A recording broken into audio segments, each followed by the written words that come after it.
Assalamualaikum warahmatullahi wabarakatuh. Selamat pagi anak-anak. Apakah kalian sudah siap belajar pada pagi hari ini? Jangan lupa untuk berdoa terlebih dahulu. Hari ini kita masih belajar tema 5 pengalamanku.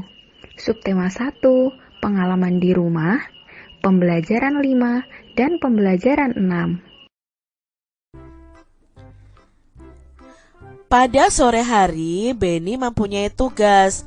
Tugas Benny membersihkan sangkar burung. Kemudian Benny mengambil sangkar burung. Benny membersihkan sambil bernyanyi. Benny menyanyikan lagu Burung Kutilang. Adik-adik, apakah kalian bisa menyanyikan lagu Burung Kutilang? Nah, ini adalah lagu Burung Kutilang ya. Kalian bisa menyanyikannya ya. Nah, lagu Burung Kutilang ini juga bisa dijadikan puisi. Adik-adik bisa membaca syair dari lagu ini menjadi sebuah puisi. Mari kita baca Burung Kutilang ini menjadi sebuah puisi. Burung kutilang di pucuk pohon cemara, burung kutilang berbunyi, bersiul-siul sepanjang hari dengan tak jemu-jemu, mengangguk-angguk sambil berseru, trilili, lili, lili, lili. Sambil berloncat-loncatan, paruhnya selalu terbuka.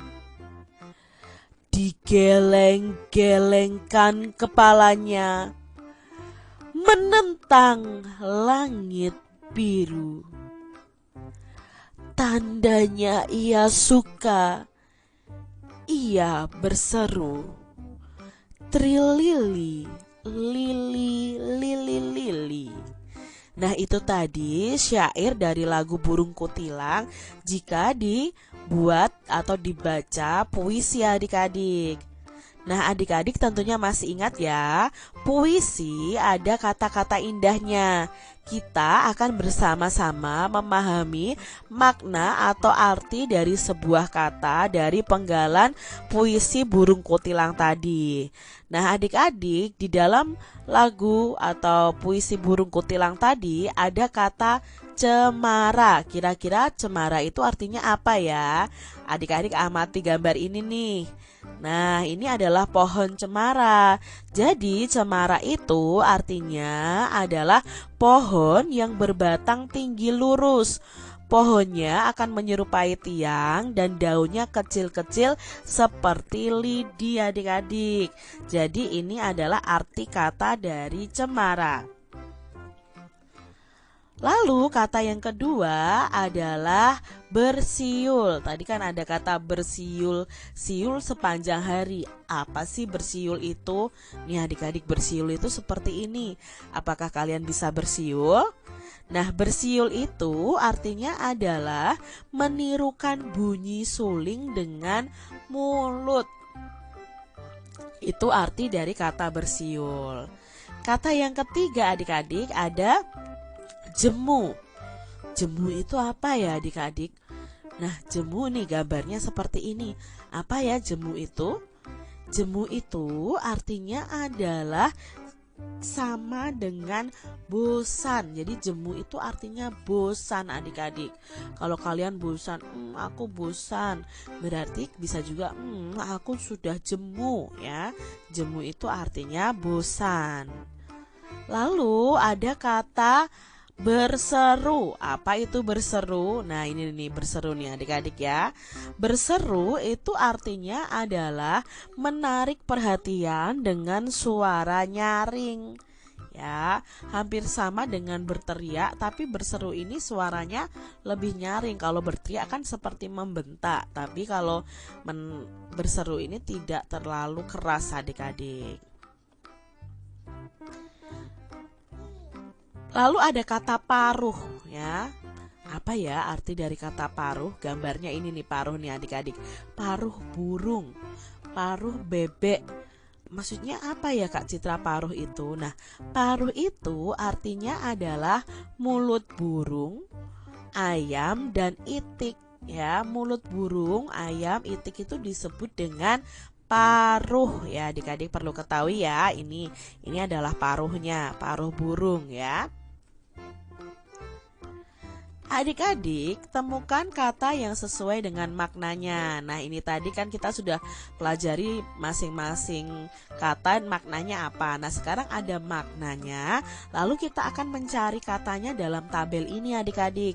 Contohnya yang pertama, mulut burung, ayam, dan itik. Tadi disebut apa?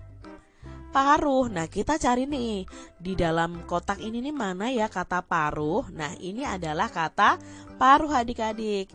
Yang kedua, menirukan bunyi suling dengan mulut. Bersiul. Ya, bagus sekali. Mana ya kata bersiulnya? Ya, ini dia kata bersiulnya adik-adik. Lalu yang ketiga, menarik perhatian dengan suara nyaring. Nah, berseru ya adik-adik ya, sudah ada kata berseru. Lalu yang keempat, kata yang sama dengan bosan. Ya, kata yang sama dengan bosan tadi apa? Jemu. Coba adik-adik cari kata jemu. Apakah kalian sudah menemukannya? Ya, ini dia kata jemu. Lalu yang kelima, pohon yang berbatang tinggi lurus, pohonnya menyerupai tiang dan daunnya kecil-kecil seperti lidi adalah pohon cemara. Coba adik-adik cari kata cemara. Ya, ini adalah kata cemara. Nah, pahami puisi berikut dan bacalah dengan lafal, intonasi, dan ekspresi yang tepat. Adik-adik tentunya masih ingat ya, lafal atau artikulasi itu pengucapan kata, intonasi itu tinggi rendahnya nada, dan ekspresi itu adalah raut muka saat kita membaca puisi harus tepat. Di sini ada puisi yang berjudul Burung Berkicau karya Erika Artadini. Coba adik-adik baca puisi ini dengan baik dan benar. Contohnya seperti ini adik-adik. Burung Berkicau karya Erika Artadini. Di pagi hari kulihat engkau berayun-ayun sambil berkicau. Kadang ku ingin memiliki sayap dan suara sepertimu. Suara yang sangat merdu, kicauan di langit biru. Seperti itu adik-adik. Coba adik-adik ya baca puisi ini di depan kedua orang tua kalian. Adik-adik tentunya masih ingat simbol ini ya adik-adik ya. Simbol ini adalah simbol sila kedua Pancasila. Nah, Beni ini mempunyai banyak teman. Beni juga anak yang baik. Beni pandai bergaul. Teman Beni ada yang menjadi pengurus masjid. Pengurus masjid tiba-tiba itu ke rumah Beni. Pengurus masjid perlu bantuan untuk korban banjir. Beni memberi sumbangan untuk korban banjir. Beni memberi contoh yang baik. Contoh ini sesuai dengan sila kedua Pancasila. Tentunya adik-adik masih ingat sila kedua Pancasila itu berbunyi kemanusiaan yang adil dan beradab. Nah, di sini Beni memberikan sumbangan. Berarti ada rasa kemanusiaan ketika Beni memberikan sumbangan kepada korban bencana banjir. Lalu contoh penerapan sila kedua Pancasila di rumah apa saja? Nah, ini memberikan sumbangan pada korban bencana alam, membantu orang tua, ya, membantu orang tua mengerjakan pekerjaan di rumah, berbagi makanan dan minuman dengan saudara, ya, menyayangi saudara, tidak bertengkar, berbagi tugas dengan adil. Itu sesuai dengan penerapan sila kedua Pancasila. Adik-adik, pada gambar ini mana saja sih yang menerapkan sila kedua Pancasila? Nah, yang menerapkan sila kedua Pancasila adalah gambar pertama, lalu gambar ketiga, gambar kelima, dan gambar keenam. Mengapa gambar kedua ini tidak menerapkan sila kedua Pancasila, ini menerapkan sila ketiga yaitu persatuan. Sedangkan gambar keempat itu adalah berdoa ya, itu menerapkan sila pertama Pancasila yaitu ketuhanan yang Maha Esa. Sepupu Beni datang dari kampung. Beni senang dikunjungi saudaranya. Beni dan sepupunya saling berkunjung. Beni selalu menjaga kerukunan antar keluarga. Sikap ini contoh perilaku sesuai sila ketiga Pancasila. Adik-adik masih ingat kan bunyi sila ketiga Pancasila? Ya, bunyinya adalah persatuan Indonesia. Kalau kita menjaga kerukunan dengan siapapun, berarti kita sudah menerapkan sila ketiga Pancasila. Kamu harus hidup rukun. Rukun dengan teman, rukun dengan anggota keluarga, rukun dengan tetangga. Hidup rukun merupakan contoh perilaku yang baik. Hidup rukun sesuai sila ketiga Pancasila. Di sini ada percakapan Beni dengan saudaranya, adik-adik. Beni, aku punya tugas dari guruku. Aku ingin mendiskusikan denganmu. Diskusinya selama libur di sini ya. Hidup rukun antar anggota keluarga. Ini contoh yang baik. Contoh ini sesuai sila ketiga Pancasila ya. Adakah contoh lainnya? Lalu si Beni menjawab, kebetulan sekali, aku baru mempelajarinya. Selain itu ada contoh lainnya, seperti mengutamakan kepentingan keluarga, tidak memaksakan kehendak, saling menyayangi, saling menolong, saling menghormati, dan saling menghargai. Juga gotong royong di antara anggota keluarga, menjaga dan memelihara harta benda keluarga. Ini adalah contoh dari penerapan sila ketiga Pancasila. Contoh penerapan sila ketiga Pancasila yang lainnya nih adik-adik, bisa kalian lakukan di rumah ya. Sila ketiga sendiri simbolnya adalah pohon beringin. Nah, contohnya hidup rukun dengan keluarga, tidak bertengkar dengan keluarga, saling membantu dalam keluarga. Perhatikan gambar berikut ini. Contoh perilaku di rumah yang sesuai dengan sila ketiga Pancasila. Pilihlah dengan cara memberi centang. Nah adik-adik, gambar nomor 1 nih, apakah sesuai dengan sila ketiga? Tidak ya adik-adik ya. Lalu gambar nomor 2, menolong ya, rukun dengan kakak. Apakah sesuai dengan sila ketiga? Iya, dengan seperti ini akan tercipta persatuan adik-adik.